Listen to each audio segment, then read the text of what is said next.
Hello and welcome. My guest today is Nicole, who is here to share her awakening experience, which, from what I've gathered, includes but is not limited to energy healing, out-of-body experiences, and other paranormal experiences. So thank you for joining me, Nicole. How are you doing? Hi, Rich. I'm good. Thanks for having me. I'm excited Absolutely. to be here today. Absolutely. Thanks for joining me. You can just pretty much start at whatever point is most relevant to the story and take it from there. Okay. Just a heads up, I do have some notes. So if you catch me looking up and down, that's just to kind of keep myself on track here so we don't lose track of time. Okay. So I guess it started for me as a very young child. I do have memories being a baby, but nothing really significant came of that. I guess my first real experience would be when I was around 8 years old. Well, actually, no, that's not true. So when I was small, my parents took me and dropped me off with my aunt for the weekend, and they never came back to get me. So I ended up living with her for probably 6 years there in my very early years.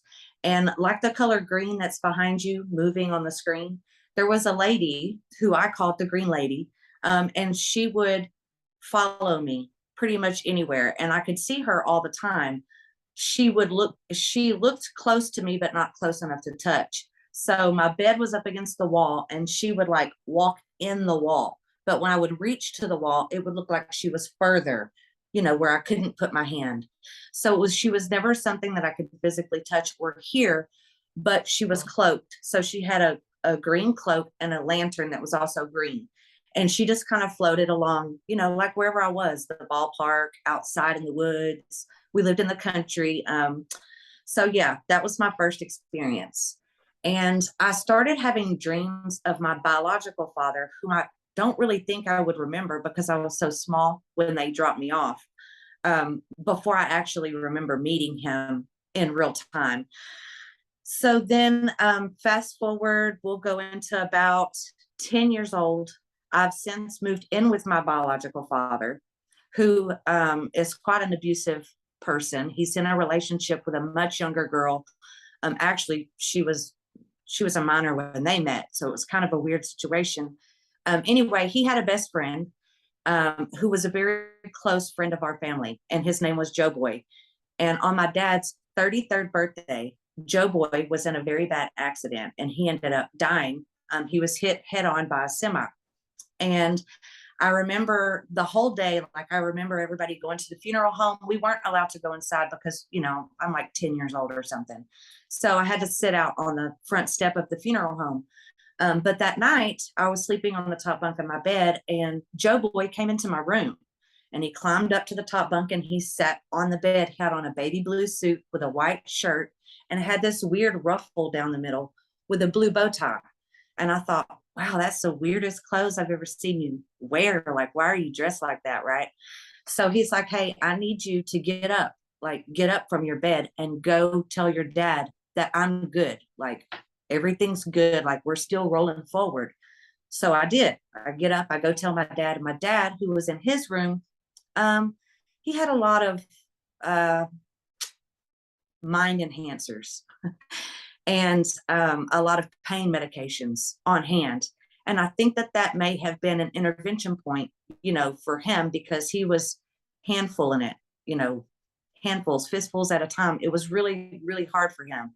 And when I gave him the message about Joe Boy, he laid down and went to sleep. Like, for the rest of the night, he laid down and fell asleep.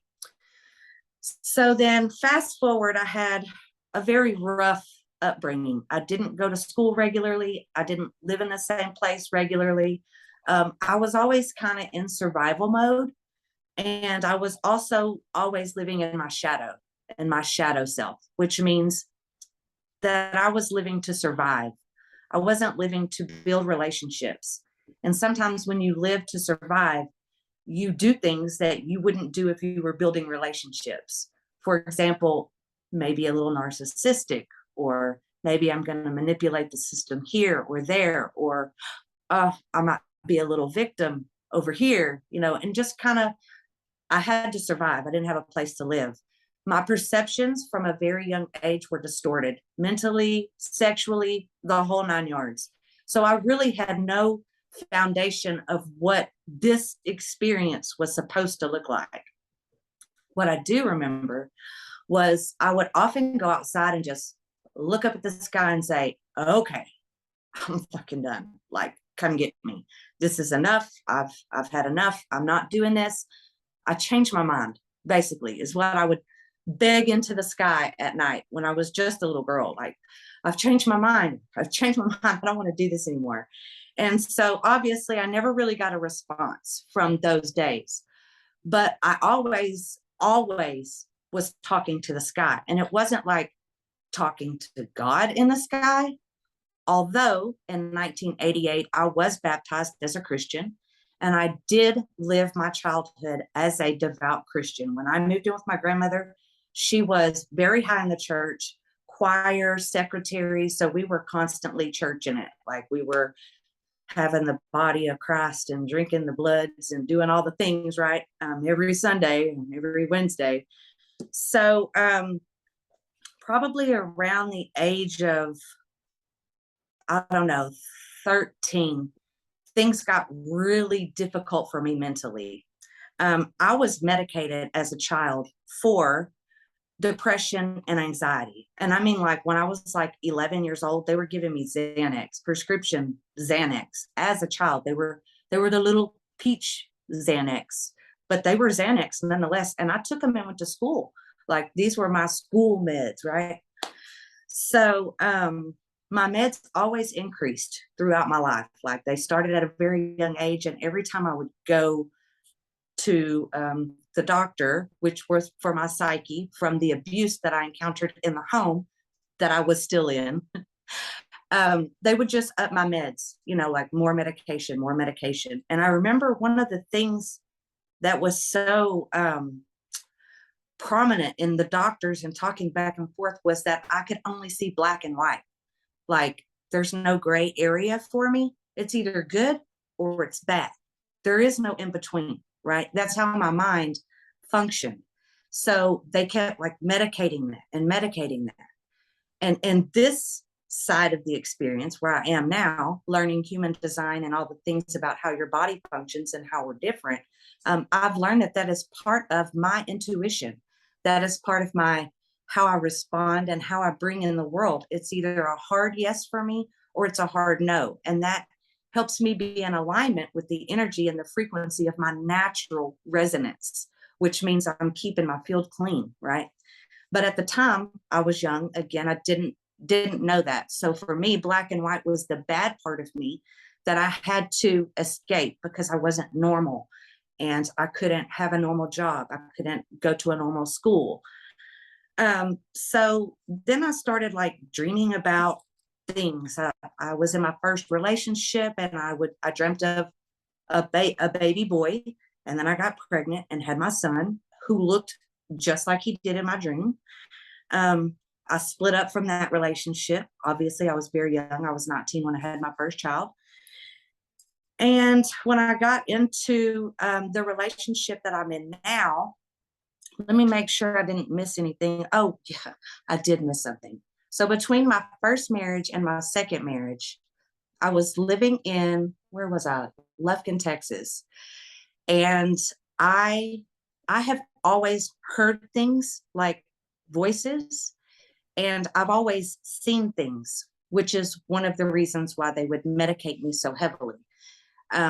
And I remember coming home from work one day, and I'm just a food server, just a regular food server at work. Come home and I'm in the kitchen, and I can hear a conversation between two women, and it is not in English. Like, it's another language. And I call my roommate, whose grandmother was prominent in the Catholic Church. So he calls his grandmother, and they come over. They bring the priest. It's her, the priest, and one other person. They play music throughout the house first. Then they burn this sage, or I really don't know what they had. It was from the Catholic Church though. So they're burning this stuff and they're playing this music, right? And they're like, we have to go through each room and do this in each room. So I'm like, okay, cool. So, and we all have to walk through the house, everybody who lives there. So it's me and my two roommates, and we're walking. We go to the first room, done. We go into the second room, and it was like lights out for me. It was like a huge white light came on. I was blinded. I couldn't see anything, like nothing at all.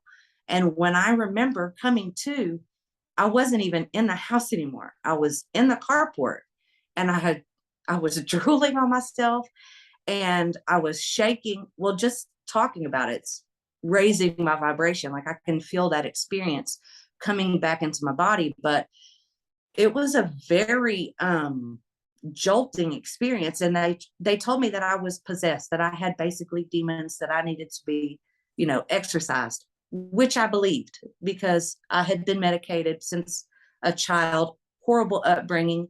This makes sense, right? Like, this is why I can't get my life together. I have a demon. Like, I need to just be exorcised. So, long short of it, I went into this Catholic church, and as soon as I walked into the church, my body just started having the same feeling, like that same overwhelming sensation of something ain't right here.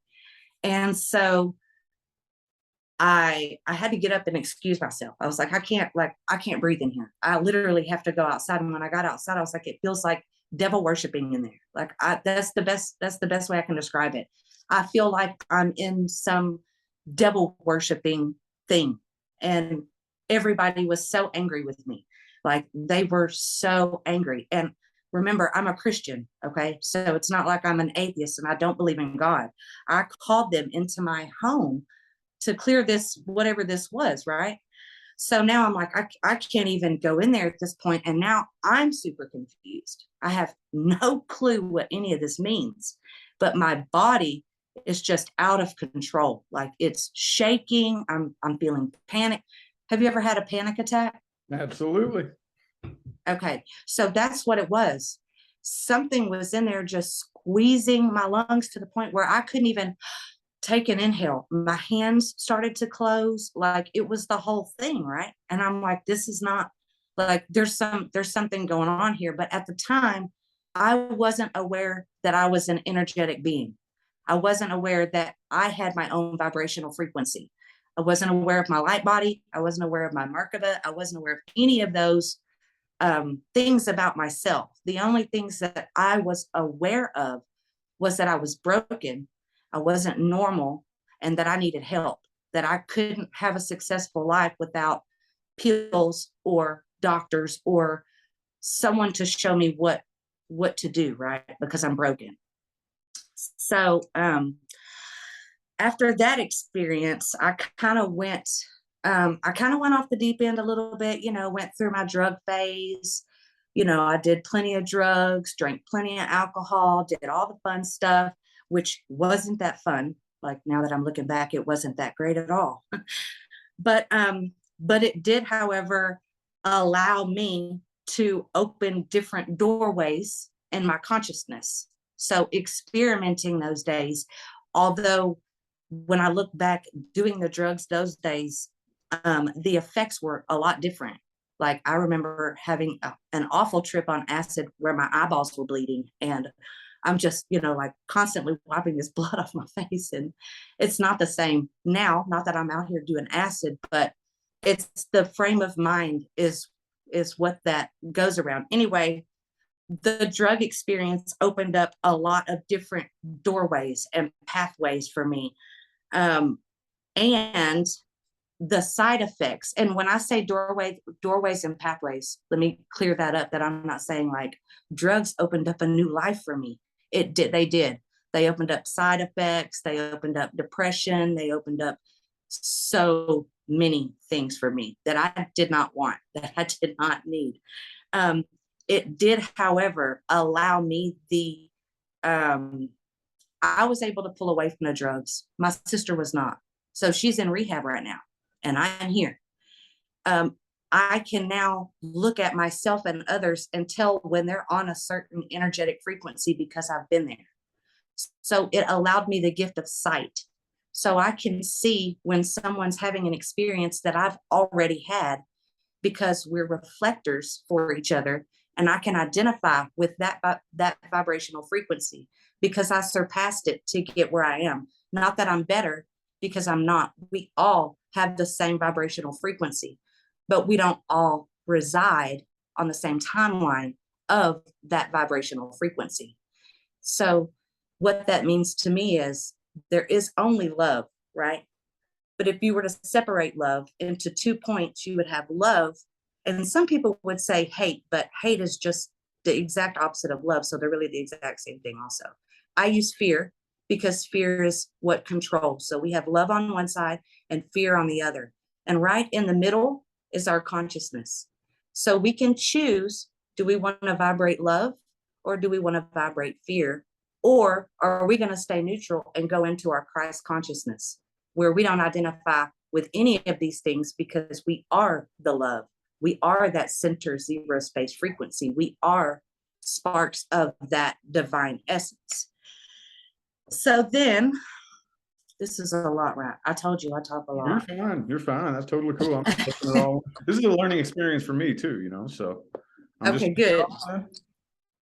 Okay, so now fast forward, I'm with my second husband. So I'm married again now, have one son from a previous marriage who I dreamt about. When I first got with my second husband, I dreamt of a little girl. She was 5 years old. She had a red dress, long dark hair, ponytails. I described her. We actually even named her like as a joke because neither of us wanted kids. We have 3 now. And so I dreamt of her, and it was in 2006. She was born in 2004. And in 2006, my son caught himself on fire, my oldest son. So he goes home to his dad's house and they have a bonfire outside. They leave the kids outside to go in to play a drinking game. The fire has gone down by this time. And my son's like, hey, let's build the fire back up. I know where some gas is, and we'll just put it in this cup and throw it into the fire. So they filled up a metal cup with diesel. It wasn't gasoline, it was diesel. And when he threw it, some of it got on the bottom of his shirt. And so when it hit the fire, it came back and caught him on fire from the waist up. So he did stop, drop, and roll, but the fire didn't go out because it's diesel, and diesel soaks into your skin. So from the waist up, he had 3rd-degree burns and was in Galveston in the burn center for many months. He ended up having surgeries until he was 18 years old. During that time, I really lost it because he couldn't come home after that. I had since had my daughter, who I dreamed about, and another daughter. So I had a 1-year-old and a 2-year-old at home. And he was burned so badly that he couldn't come back. And I was just lost. Like, I didn't know how I was supposed to move forward without having my son home. Like, we had school Monday morning. Like, what was the thing? Like, how are we supposed to like move forward? So I didn't.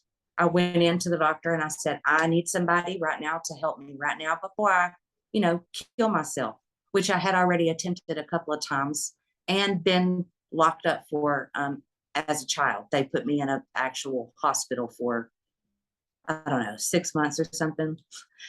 So anyway, they heavily medicated me, very happily so. I was taking 13 prescriptions per day. And I remember sitting in my room and I was just watching TV. Oh no, I skipped a part. So what I was telling you, that I got in with my second husband. This was before my first daughter was born. So we had just moved into a house together. So see, this is why I wrote this down like this, because I skipped a whole part. So after I left my first husband and got with my second husband years later, we moved into our first house together. And I was getting ready to take a bath one day, and I heard like a giant slam. It sounded like somebody dropped the family Bible, big, huge Bible, right smack dab in the middle of the floor. And I'm like, what was that? So I go look in the kitchen, and all of the cabinet doors are open. I mean, and there were cabinets all the way around. It's one of those big square kitchens, and they were all top and bottom. Everyone was open. And before I could process what I was looking at, they just started slamming shut, all of them, open, shut, open, shut. Well, I had on a t-shirt and like sleeping shorts, took off into the middle of my yard, and I'm calling like my husband, his mother, who's deep into the church. I'm like, my demon is here. I need to be exercised. Like, come help me, right? Like, because I really thought I was possessed. And so I was babysitting a little girl during this time who was like 2.5, 3 years old. And her mother came to pick her up one afternoon, and we were sitting on the couch, which was right up against the wall. And behind the wall was a hallway, which you could walk down to go into the bathroom, which was on the other side. And somebody just beat all the way down that wall behind us, but nobody was there except us. And I'm talking about like 2 fists pounding all the way down. It scared the mess out of us. So I've had lots of experiences like that where I just hear it or I can see it happening, but I don't really know where it's coming from. And I always associated it with it coming from within myself because I thought it was something in myself, right? So now we go back to where my son has caught himself on fire, and I'm in bed watching TV. And it was like, remember, I'm super heavily medicated. So sometimes I would just, what's happening? And my husband would say, you're okay. Like you're good. You're having side effects from that new medicine. Like, remember, just breathe. Like, just work your breath. You'll be okay. We're just watching TV. Right. And he would just console me and soothe me and, try to make me feel better. And so I remember watching TV, and it was like I saw myself come in front of me, but from the inside. Right. And I looked at myself and said, hey, what's going on right now? Like, where is Cody? And I'm like, what? And it was like I slid in through my crown chakra, which I didn't know was my crown chakra at the time. So I slid in and sat down in this body. And then I turned to my husband and said, what is going on? And he's like, it's okay. Like, you're good. You're just medicated. And I'm like, no, I mean, like, what's going on? Where is my son? Like, what's happening? And it had been a while since my son had burned himself, and he hadn't been home for about 4 months because I was just so medicated that I couldn't provide the care he needed to take care of the burn. So I said, well, where is he? He said, well, he hasn't been here for months. And I said, why not? He's like, well, because he got burned and you've been medicated. So something happened in that moment where I was like, absolutely not. Like, there's no way this is my life. This is not happening. Like, I'm not okay with this. I'm not accepting this, and something's going to change. So I called my doctor. No, I didn't. I called my son, who was like 11 years old at the time, 12 years old maybe. And I just cried and told him how the medication had taken me, and I was going to get my life back together. And of course, they thought that I was on drugs because I had a past with drugs already, right? Remember I mentioned that. And so now they're thinking I'm coming down off of something like a big heroin or methamphetamines or something to that effect, which I never did heroin, but I did do methamphetamines. I was accused of heroin, but I never was brave enough to try that. So he was confused. She was confused, his stepmom, and she told me, like, don't call here again. Like, don't keep doing this to yourself. Like, I don't know what this is, but we're not okay with this. And so I backed off. And then I called my doctor and I said, listen, whatever this is that y'all have me taking, I'm done. And she said, you can't stop. You'll have a heart attack and die right now. Like, you're on so much medicine. If you stop, you will instantly withdraw, and there's a very high possibility that you will have a heart attack and die. And I said, I'm already dead. I'm already dead. I don't have my son. Like, are you kidding me right now? So I stopped taking the medication, and I did almost die. I went through severe withdrawals. My body lost all the potassium, and I couldn't like straighten out my body. I couldn't move. Like, my husband had to carry me into the emergency room and, jab me up with potassium because the withdrawals were just, it was not a good situation. So now I'm clear of the medication. still very confused, still very, very confused. And often having what I call drop-ins, right? Where these messages would just drop in. It was like a billboard in my brain. And when I would go around people, like I would get a drop in for what they were thinking or how they were feeling. Or it was like I could walk into a room and like connect with someone immediately, feel their energetic signature and feel, kind of where they are emotionally. But I didn't know that's what I was doing. I thought it was myself. Like I thought I was an overly emotional, over not normal. Right now, I'm not only am I not normal, but now I'm not medicated and I'm not normal. So I'm trying to like build this life without any examples because there's not really a lot of material or a lot of anything to guide you through these types of situations. When you go to the doctor and say, listen, I'm having I got what you need right here, girl. Take 2 of these. Let me add 1 of these cocktails. Sleep like a baby. And yeah, sleep your whole life away. I did that for like 4 years. I was a dead zombie on my feet.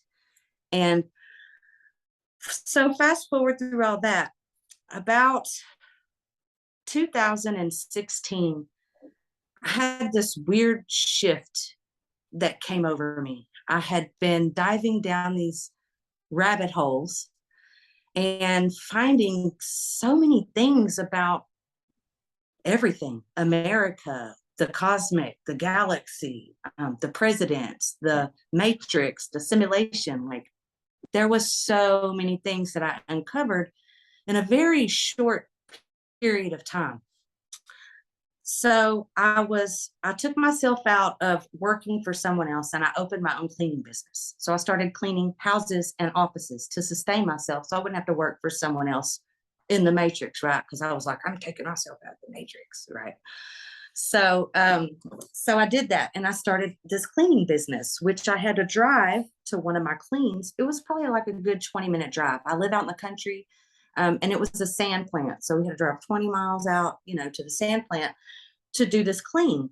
And my husband went with me and he was driving back one day and it was a beautiful sunny day, just beautiful. There was this big cloud in front of the sun. It was huge and it had that silver lining around it. And I had my shades on so I could kind of look up and look at it without like turning away. So I did. I just looked at it and I remember like hooking into this like trance like moment where I was like ooh. And I remember saying out loud like, oh, I wish you could see this. Like I wish you could see what I'm seeing in the sun, not really registering that I'm speaking out loud. It's kind of like I don't know, kind of like a drunken state is what I felt like. And at this point, I don't drink, I don't do drugs, I don't do any of that kind of stuff. So my husband's like, what are you talking about? And I'm like, I don't know. And when I looked to tell him, everything burst into color. And I mean, like, not like in living color. I mean, like it was painted with colors. The trees, all of the trees were breathing. And there was this pink, like what's behind you, the aura coming off the top of trees as far as I could see. And it was like pulsating, right? This pink like light was pulsating. And before I could fathom what I was looking at, there were like things all around me. They were in the car, they were outside of the car, they were all different shapes. It was almost like a Tetris game, like little weird shaped balls that one was big and it would get smaller and it would just float through, like a snake. It was like floating through, but it was made of orbs. I saw green, I saw yellow, I saw purple, I saw blue, I saw all these beautiful colors. And this lasted, I mean, we're driving, it lasted at least 10 minutes where I'm like, you can't see any of this. And I'm just like freaking out. I've taken off my glasses, I'm crying. I'm like, something's happening. Like I can see it with my eyes. Something's happening. And right before we got home, I said, I feel nauseous. Like, I don't feel good. Like, I need to be sick. He's like, do you want me to pull over? And before I could say yes, he was already pulling into the driveway. So as soon as we hit the driveway, I open the door, lean out, and I start throwing up. And I don't really remember it, but he said that I was saying, get out, get out, get out. And I was throwing up. And when we looked at what was coming out, it was just all black. So I don't know what that was about, but I threw up a lot of something that wasn't food or drink, and it was colored, and it laid black in the driveway for weeks, like just black. So yeah, so that's what I was told was a Kundalini awakening. After ask. that day, I started working with, actually, it was a little before that. Actually, it was right before that. I started working with my shaman. And she's from Brazil. And she ended up in the same town where I live, just on a random whim that we even ran into each other on this path and in this town. Because this, like I said, I'm in a tiny town. So who I am and what I represent scares a lot of people.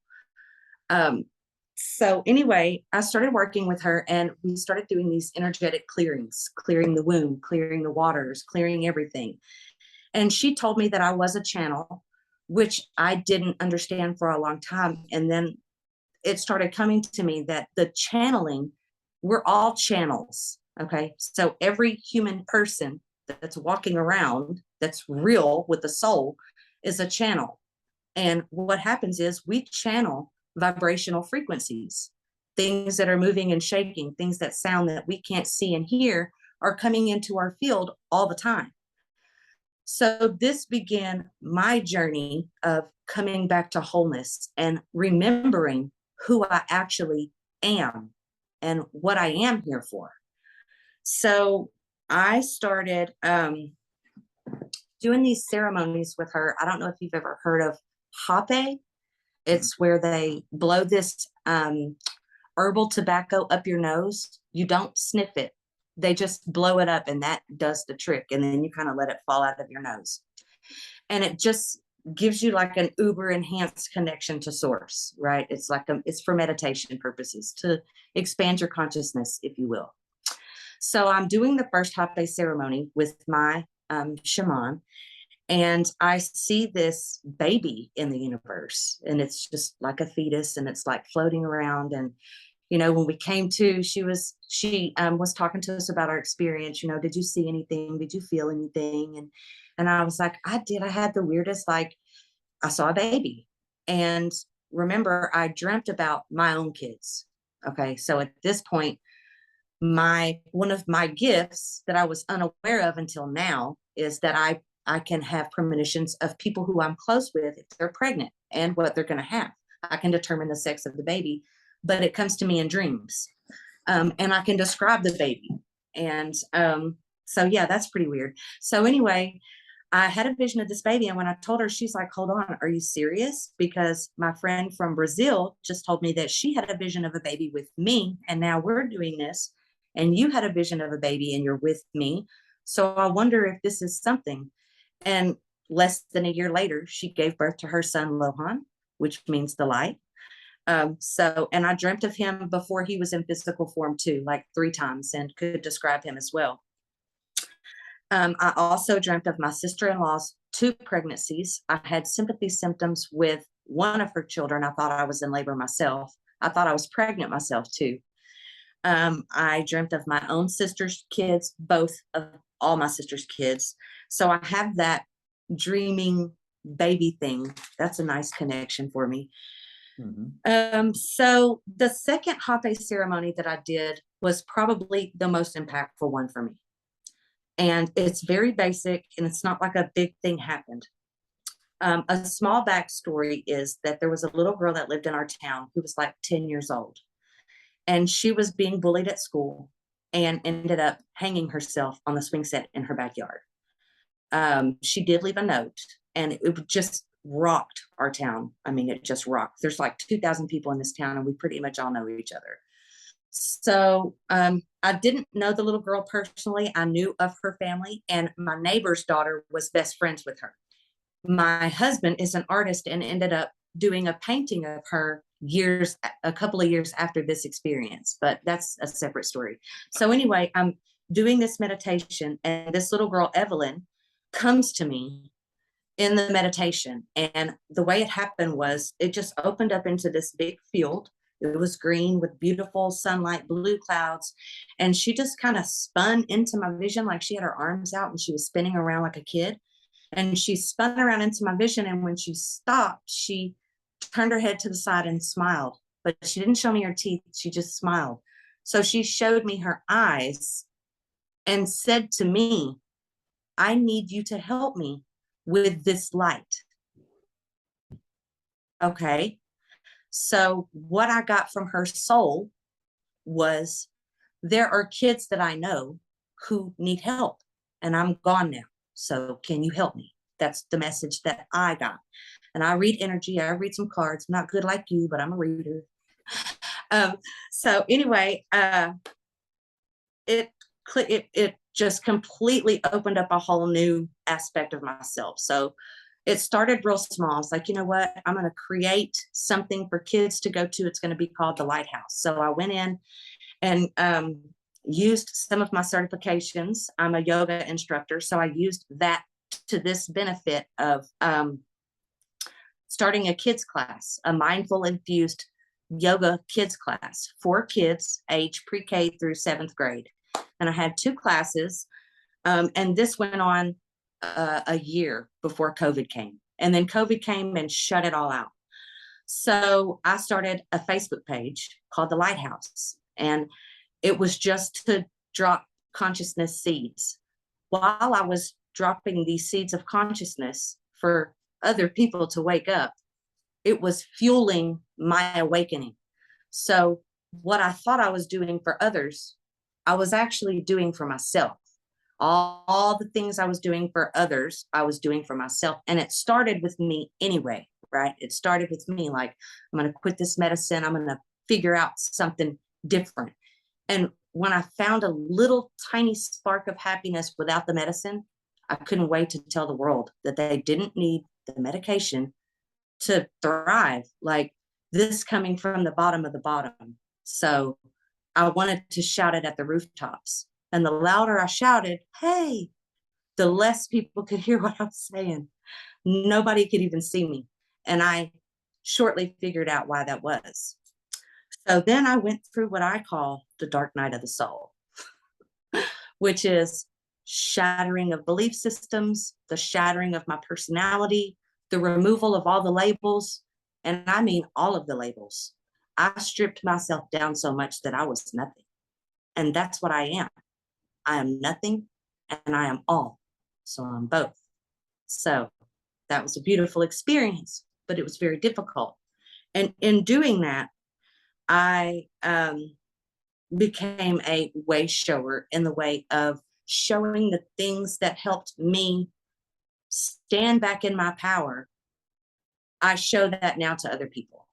I became a life coach a few years back, several years back, maybe, I don't know, 3-5 years back or something like that. So I do life coach, but my mission is not about making money in this realm.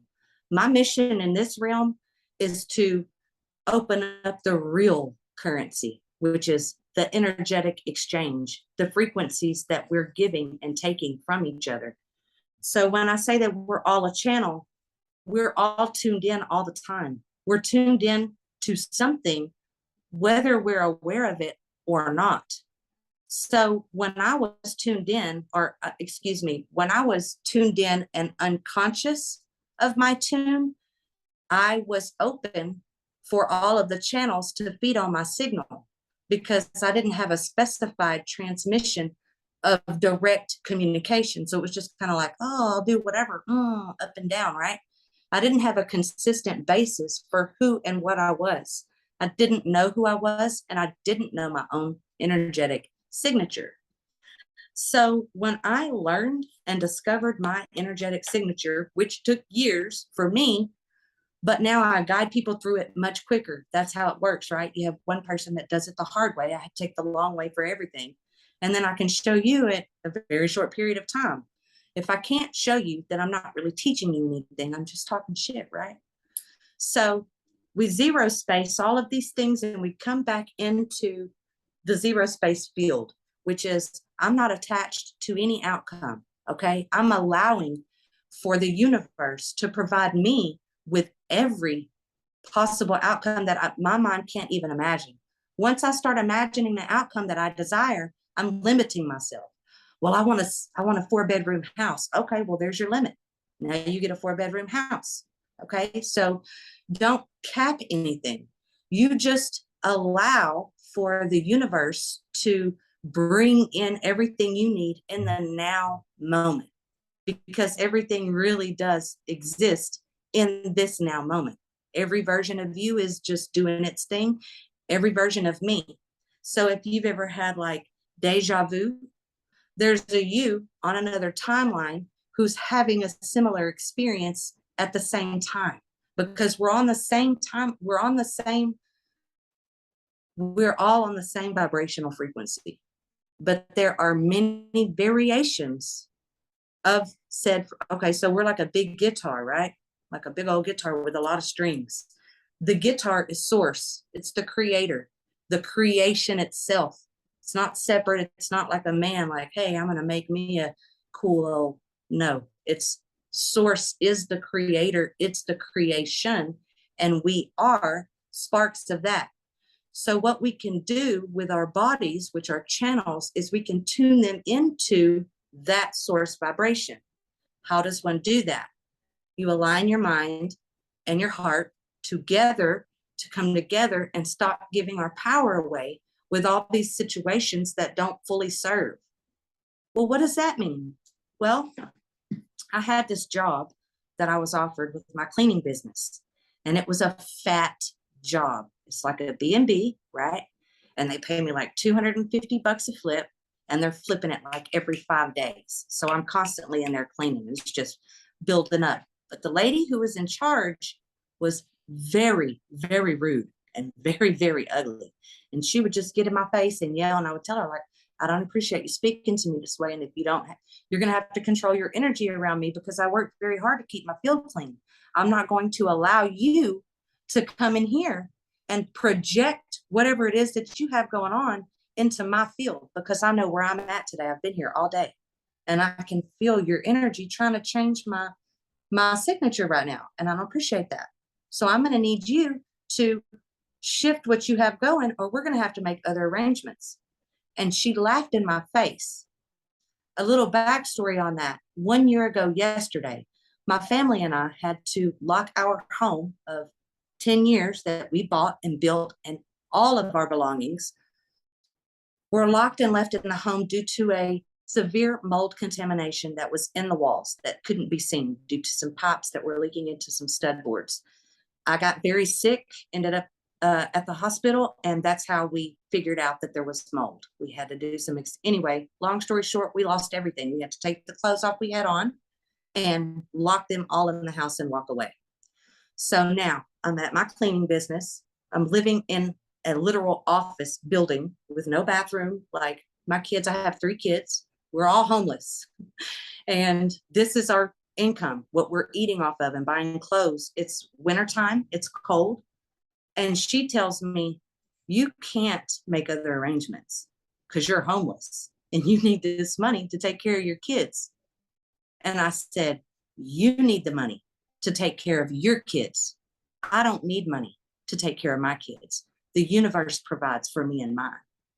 And she had the nerve to bring up the fact that she gave me a Dairy Queen coupon as a donation when we to take my family for a $50 meal when we lost our home.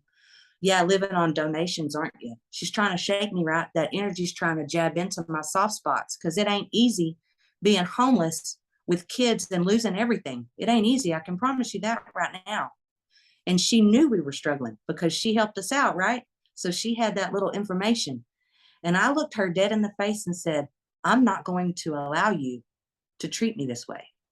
If you don't change the way you're speaking to me right now, you can do this clean yourself. You can't leave me to do this. I'm not physically able. I said, that's not my problem. I'm giving you the choice. You can either A, speak to me with respect, or B, take care of the clean yourself.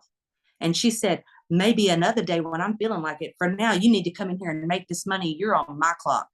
I pay you $250. I said, have a good day. Turned around, walked out, shut the door. Since then, she lost her job, and now the B&B that I was cleaning is for sale because they couldn't keep up. So that's me standing in my power. I don't need your filthy money for that type of exchange. The money that I care to receive is the money that comes in on the vibrational frequency that I so choose. And that is not it. And sometimes we have to stand in our power even when we need those things. Just got to say no. You got to go with your gut. You got to go with your heart. So when I learned about my own energy frequency and my signature, it really changed my life. And I mean, like, accelerated. Like, can't nobody tell me now. I can see all the narcissistic behavior because I was a narcissist. I can see all the manipulation because I did the manipulating. I can see the fear because I was the fear. And I can see the love because I am the love. So I can see all of that in all of the reflections in everyone around me all the time. So I've lost judgment. I don't judge myself. I don't judge anyone else.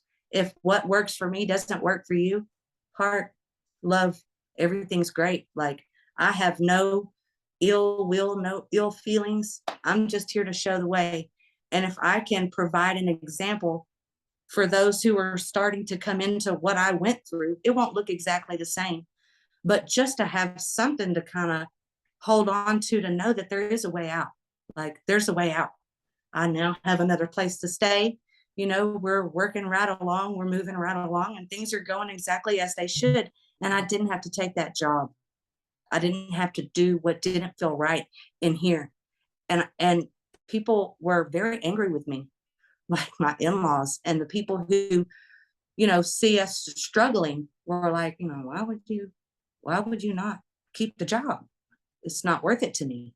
Like, there are certain things in life that you have to sacrifice if you want to keep this vibration, right? And you have to close out all the things that don't resonate. So then I learned about manifesting. Ooh, let's manifest. So I started doing all these, like, I'm gonna write it all down. I'm gonna do all these things. And then boom, download came in. And it was, I don't know what you're doing all this pony show for. Like, you're just pony showing all around here doing all this stuff, which is fine. If that's what works, if you want to go the long way, go right ahead, because you will get there this way. Gonna take you a lot longer. And I'm like, well, then what am I supposed to do? Like, I'm in this place. I want to be somewhere else. I can see I leave my body. I don't live here. Like, this isn't my space. So what do I do? And I was told to clarify with yourself what you want, what you desire, and then be that, right? Be that vibrational frequency, be in that emotion, be in that experience. And what you are is what you receive, because when you hit the string on the guitar, you're only going to get what's on the guitar string. You're not going to get what's on this one down here. You're going to get what's on the same frequency that you're on. So on the guitar, you just find the frequency of said thing. That's why they say every version of yourself already exists. It does. It really does. Like, look at me. Here I am. I'm a way shower. I'm a broken person who was hospitalized, medicated, mocked, left, abandoned, made fun of. I was left to die. The system tried to kill me. Like, here I am in my health, with my smile, in my love, showing everybody. My kids don't even recognize the person that I am today. They knew who I was back then. They saw me. For years, I couldn't even get out of bed. I watched TV all day long. Like Jerry Springer, Maury, all the soap operas, had all that. Girl, did you see what Sonny did today? All that. I had plenty of time, all of that, because I wasn't in my energy. I was in someone else's channel, right? I pushed their power button with my finger. I gave them my power, and then I turned on their channel, to the tell you vision, because it tells me what to see. So I'm not thinking in my own, on my third eye and in my source, and then change the channel, right? So I can watch the program that's installed in my subconscious, because our subconscious runs 95% of the time. It never turns off. When we're eating, when we're sleeping, never turns off. Doesn't matter what you're doing. If you're not paying attention, your subconscious mind is. That's why it's retaining all these little things that come in our dreams. And weirdest thing, I didn't even pay attention then. I dreamed about it. It was so weird. It's because your subconscious is recording it, right? And if you're not in your now moment every minute of the day, something else is controlling your energy. And if you say, oh, well, that's just how I am as a person, I call bullshit. I call bullshit. I can identify the 5 major shadow bodies, and I can tell people within 5 sentences what kind of attachments they have. All you have to do is tell me 5 things about yourself. Tell me 5 things about yourself that you struggle with in your life, and I can tell you what kind of attachments you have and how to clear it. And when you know, when I say, oh, you have an attachment, you go, yeah, whatever, okay. You don't have to believe me, because you'll go from this conversation, right? And then when you're in your day and that attachment comes forward and you can recognize it and go, oh shit, that's that attachment she was talking about. And then you choose to do something different, then you see like, oh, there was something to that. Like, I just made something different happen in a situation that has been repeating in my life for 15 years. How? Because you recognized, you brought awareness, you brought your consciousness to the forefront to identify what behaviors resonate with who I am and what behaviors do not. Because the behaviors that we have that don't resonate with who we really are as a person, they don't belong to us. They're attachments. They're on our auric field and they're feeding off of our energy. The reason why they bring us lower and lower is because they can't reach us at the higher vibration, because we're on a different chord. So they have to pull our cord down so the cords touch and they can mingle with that field so that they can be in control of our avatar. We are all one energy. We are not possessed.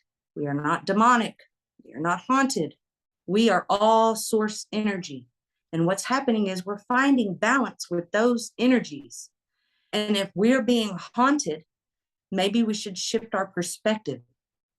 If something is coming forward in our life that's happening over and over, shift your awareness around what could be presented from something like that, right? So in other words, well, if I keep having the same dream over and over, well, it's this, well, what could that mean? Instead of thinking like, well, it could mean all of these things, close the box. Think outside of those areas. Like, what could a bigger message mean? What could this mean? Like, how could this affect who I am as a human being? And if you're unsure, test your boundary. What is your boundary? Is it love or is it fear? Does this feeling feel like it's coming from a place of love? Or does this feeling feel like it's coming from a place of fear? Love has a lot of variations: happy, joy, excited, love. Fear has a lot of vibrations: shame, guilt, anger, fear, right? You can very easily identify those frequencies. Those frequencies do not make up who you are. They are just frequencies resonating in this cosmic grid. I mean, in the grid, they're energetic frequencies that anyone can tune into. And if you're tuning into one and you say, well, do you think I'm choosing to tune into this? No, I don't.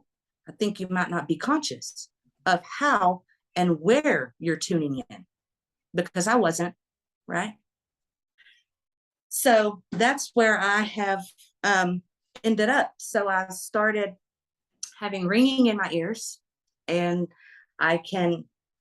it's weird that I can use the ringing in my ears to tell you when the solar flares are going to happen. So I'll be like, oh, here comes a solar flare. Phew, solar flare. My alarm goes off on my phone. So our bodies are like, I don't know if I'm going to say this right, but barometers or wind, what do you call those? Wind gauges. And they pick up on things. And if you're able to tune into what your body's doing and not say, oh, I'm panicking because I have anxiety, If you say, hold on, what's this feeling in my body? Okay, I'm feeling a little of this. It's your body saying, hey, get away from this situation that you're in. This, whether it be good or bad, doesn't matter. It just doesn't resonate with your frequency. Doesn't have to be a bad frequency for you not to resonate, just not your frequency. And your body will tell you, like, hey, move around. So then I started feeling the energy in my hands using the energetic healing. When I was working with my shaman, I learned how to make an energy ball in my hand, which I didn't know how to identify at the time. I didn't really know what it was called, but I could just feel it, you know. And I also guide people to connect into their own energy, to use your hands, because these chakras right here, those are very powerful healing chakras. So this, what I'm doing to your screen right now, sending you energy right now, all of these mudras that people use, like these are ways to move energy. It's not like, oh, look at them, they're just like doing these weird things with their hands. No, they're actually forming geometric shapes that send and move and manipulate the vibrational frequency of what's around you. So when they're doing these, they're actually sending energy, which is a living being, because it's energy, frequency, vibration. We don't think of it like that. So I guide people to connect in with their higher self. I guide people. I'm an empowerment coach. I empower people to reside on their highest timeline. I help people identify shadows. I assist in guiding you through removing any implants, any attachments, any people want to know, like, oh, I think I have an alien implant. Like, is it going to come out like a wire? Not really. I mean, all implants aren't really visible. Some of these things are things that we're eating. Some are things that we're drinking. Some are the things that we're watching, the things that we're listening to. When you shift those frequencies and what your diet is and what you're taking in, everything changes.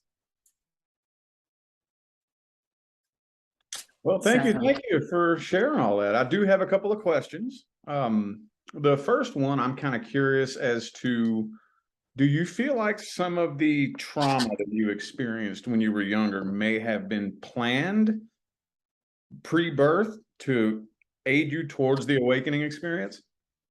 I do. I agreed to this, and I do have a light recollection of that.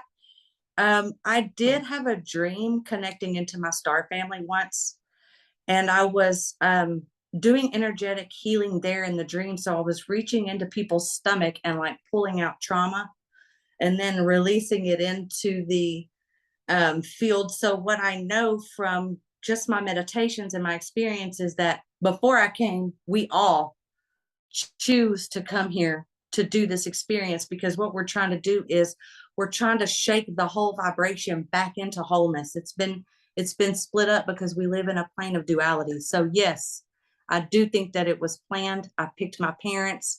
I agreed to the trauma and abuse, which I identified with for a very long time, which now, if you ask me, I would consider them my biggest gifts, because without the experience and without those traumas, I wouldn't have the sight to see what I can see. I was just wondering what your take on that was, because that's the way I look at it, you know, because I have a very dark past as well. And now, you know, you look back on it like, man, I'm glad it happened that way, you know. It's amazing. Yes, and it had to. And in having the past that we have, you know, like those dark shadows, anytime those shadows come forward now in this space, we can automatically identify them, like, with love and compassion, move it around, right? Like, we've already been there. So what we're doing, you and I, you have a platform, you go in, you guide people, you do readings for people, you study the stars, you try to connect people back into the highest version of themselves. You are also a way shower. And if you have any questions, or if you don't know about your light body, or if you do, or if you want to activate it, I do actually have a meditation up, but I would love to guide you anytime. If you have any questions, feel free to reach out. Yeah, that's another thing that I was going to ask, if you are okay. I'm sure after this video, there's probably going to be some people that might want to get a hold of you. Are you okay with that? 100%. What would be the best way to get a hold of you? I think probably at this time you could reach me through any of my social media platforms, or my email is thelighthouseInMason@gmail.com. Cool. I will link those in the description of the video. Also, too, I was wondering, when you mention having drop-ins, is it Mhm. like something that you see? Like, do you see words, like written, or is it like a voice that you hear?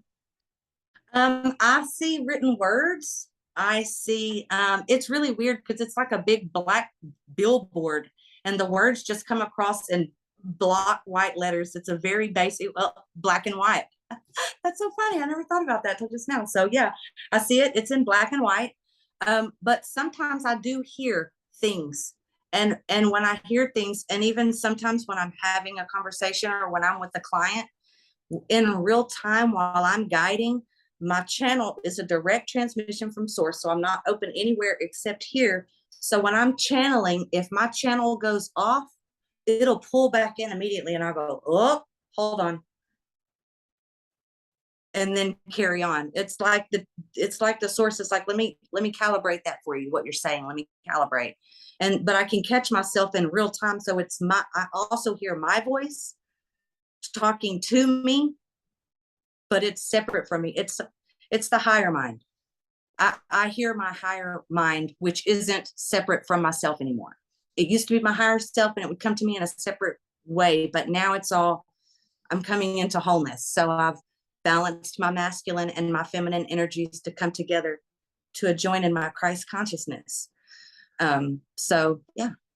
Okay. And another one of the, well, you already answered one of the other questions I wrote down here, because what I do is I listen to the person talk and I sit here and write questions down. I was going to ask you if the experience you had with looking at the sun was a Kundalini awakening, but you say that you've come to the conclusion that that's what that was. Yes. They say that it's one of those, some people work really hard to do the Kundalini awakening. And maybe since I had started working the breath, I'm a breath coach too. I coach in breathing techniques. And when I started this, I was a breath holder, which I didn't know at the time was actually a good thing if it's done in consciousness. But I was a breath holder. So when I started working my breath, like it would just really like open me up is the best way I can describe it. And while I was coming back that day, we worked really fast and really hard. It was a really big office. So I remember in the car when I first sat down, I was like, woo, and I started breathing, but I was breathing into the dantian. So I was pulling the white light down into my tummy with an intentional breath that could have initiated with the sun. But yes, it was a Kundalini awakening. And whatever I threw up that day, I'm not sure, but it was black and I haven't ever had that since. Hmm. And the last question that I had, when you mentioned saying that you really started remembering who you are, have you experienced any like pre-birth memories by chance? I have not experienced any pre-birth memories. The only thing that I can say when I say that I remember who I am is that I came to this place of nakedness, right? Humble. I lost literally everything, including the clothes on my body, right? And then I went through a very intense dark night of the soul after I had already done all this other work. And I completely just lost my train of thought. Whatever question you asked me is out the window. Oh, I was just wondering if you had pre-birth memories. Oh, pre-birth memories. No, only the dream about being with the very tall beings, which by the way, I can see beings in the sky walking. They look like, well, they're plasma. So I work with the white plasma light. What I wanted to touch on really quick though, before we get off of here, is the false light matrix, the false white light, the false spiritual light. So when I went through that exorcism thing or whatever that was, when the Catholic lady came, the false white light that was blinding me, the white light that I couldn't see anything, that is the artificial light. That is not the real light. The real source light is not blinding.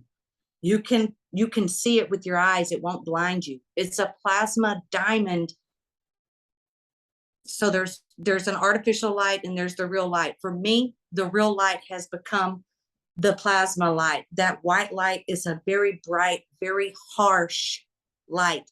It is not warm and loving and all encompassing like the one. And the white diamond light, the plasma orbs are living beings, and you can call them in to assist. And that's what I do also in sending energy. You know, I send the white orbs to assist. You have to be open to receive. It's a whole thing. I'm happy to explain deeper. I'm happy to, do a whole podcast on just that kind of thing or whatever. But it's really important that people are aware of being aware, be conscious, breathe. This is our experience, and we're supposed to be different. We're not supposed to be the same. We're not supposed to be normal. We're not supposed to be sad. We're not supposed to be depressed. We're supposed to be in love. Awesome. Not in love with each other, but in a state of being love. Gotcha. Well, that was very, and also loving each other. Sorry. And also loving each other. Sorry. okay, cool. No, I was just saying that was very, very informative. I do greatly appreciate you coming on and sharing all that. Again, I will link any information for contact in the description of the video. I am going to go ahead and wrap it up, though. Thank you again for joining me, and you have a good day.